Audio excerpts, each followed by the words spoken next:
In the world of finance, there are many ways to provide money and define the terms for its repayment. Many of us are familiar with something known as a regular amortized loan.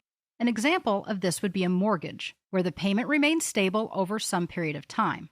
The first payments go almost completely towards interest. Very little is going to pay down the principal. Near the end of the loan, the opposite is true, where a majority of the payment goes towards principal and interest is minimal.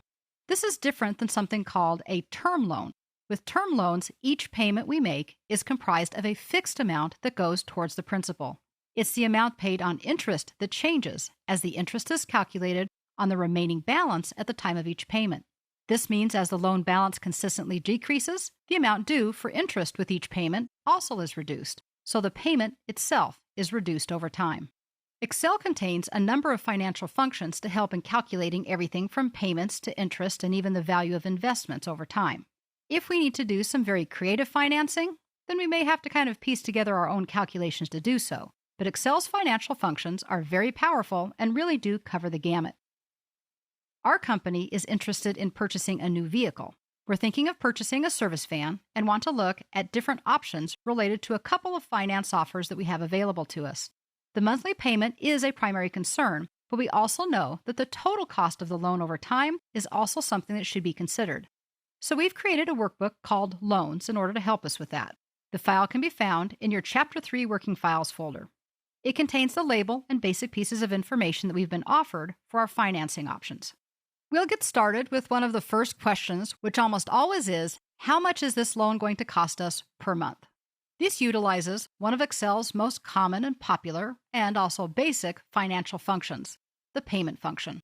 We start with the equal sign, followed by PMT. Once we get this far, we get the little tooltip below our active cell that shows us what the arguments are going to be. The payment function has a total of 5 possible arguments, but the last 2 are optional. The 3 that are required include the rate, which is the interest rate, NPER, which stands for number of periods, or how many payments are we going to make, and PV, that stands for present value. In other words, how much money are we borrowing? We'll go ahead and get started by using the options for option A. We'll get started with the rate, which is 3.8% and visible in cell B7.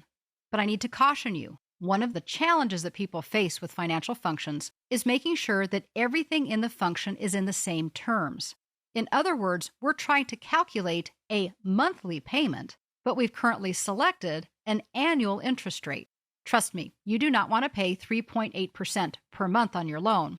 So I'd strongly recommend that we divide this by 12 to actually calculate the monthly interest rate. The next argument is the number of periods. Now, both of our options are for 5-year terms, so this value can be found in B3. Since we're going to be copying this formula over to the second column to find out what option B will cost us, we need to make sure that this particular argument is set as an absolute value. That means instead of having it adjust from B3 when we copy it to the right to C3, we always want it to refer to cell B3. We could type the dollar signs manually, $B, $3, but I prefer the function key F4, which adds both of those dollar signs for me. Kind of the opposite is true of our loan period than that which was true with our interest rate. We needed to divide the interest rate by 12, but we need to multiply the loan period by 12. Because the term is 5 years, not 5 payments. Our third argument is the present value of the loan. Once again, I'll caution you, this is not the purchase price of the vehicle. We're not borrowing that much money. For each of our options, we will be making some type of down payment. We can do one of 2 things. We could take the purchase price and subtract the down payment, or we could simply select the cell that we already have in row 6, which has already figured the actual loan amount. I think we'll go ahead and do this the easy way, and we'll click to select B6. There is no future value of this loan. In other words, there's no balloon payment at the end, and we're not too worried about whether the interest is coming at the beginning or end. We know that by default, a lot of loans are at the end. So we'll leave off the last 2 arguments, type the closing parenthesis, and press Enter or Tab. This tells us that the monthly payment for this term on this loan would be $861.34. You probably noticed the result of loan calculations always comes out as a negative value.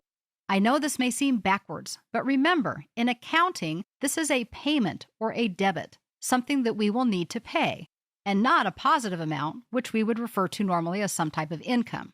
If this bothers you, you can simply add a negative sign or dash at the beginning of the function, so Excel will multiply it by -1. If you can remember all the way back to 3rd or 4th grade, we learned that any time we multiply something by -1, it basically reverses its value. This would be especially important if you're going to link this value to a budget, and your budget includes positive entries for the amounts you're going to pay for individual items. Now, with that bit of explanation done, let's go ahead and copy our calculation over to the right. With that little bit of magic, we get to see that the difference in the payments between option A and option B is $35.65 a month. I don't know, that may or may not be a lot of money, it just is what it is. What we would have to assess is whether it's worth $35 a month in order to save $1,500 that are required for the extra down payment to get the slightly lower interest rate. This, however, is only part of the picture, and I wish everybody would understand that just knowing what the payments are going to be is not quite the whole picture. We also need to know what the total cost of the loan will be. That's a calculation that we'll carry out in cell B11. Since this is an amortized loan, we know that we're going to be paying interest over the entire term of the loan. We want to know what the total of all that interest is going to be. To do so, we're going to use a function called cumulative interest payment. Once we get CUMIPMT typed in, Excel tells us that this is very similar to the regular payment function. It requires rate, the number of periods, and the present value. What it has in addition, though, is the start period and the end period. These arguments are going to be numeric values that actually stand for the number of the payments for which you want to see the interest.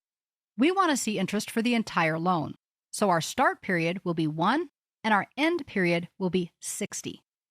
If we wanted to only see interest for a certain year, for example, or maybe a quarter of the loan, then we could put in the appropriate start and end numbers as those arguments.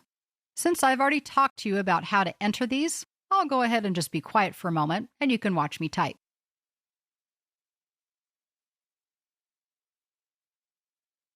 Now remember, the start period is 1 and the end period for our loan is 60. This time we'll go ahead and put a 0 in to say that these payments are made at the end of the period. Notice, however, that Excel does give us a little help so we can make sure that we choose the right one and even know what the options for arguments are.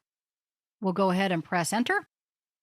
And there we go. It may not be a number that we want to see, but $4,680.46 is how much interest we will pay with option A. If we fill over to the right-hand side, we will see that the interest, of course, is slightly lower on the right-hand side. It's a difference of $639.16 over the term of the loan.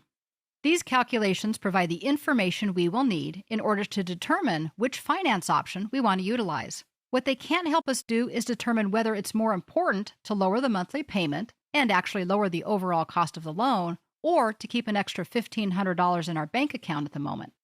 That's why which options are the best choices for you and your company is going to be a subjective decision. In this video, we explored how to calculate what the payment will be on a loan, given certain loan conditions. We also explored how to calculate the total interest paid over time, which helps us understand the total cost of the loan. In part 2 of this topic, we'll explore how to access templates in order to create complete amortization schedules, as well as how to share workbooks so that multiple people can view the workbook and we can track changes that may be made by them.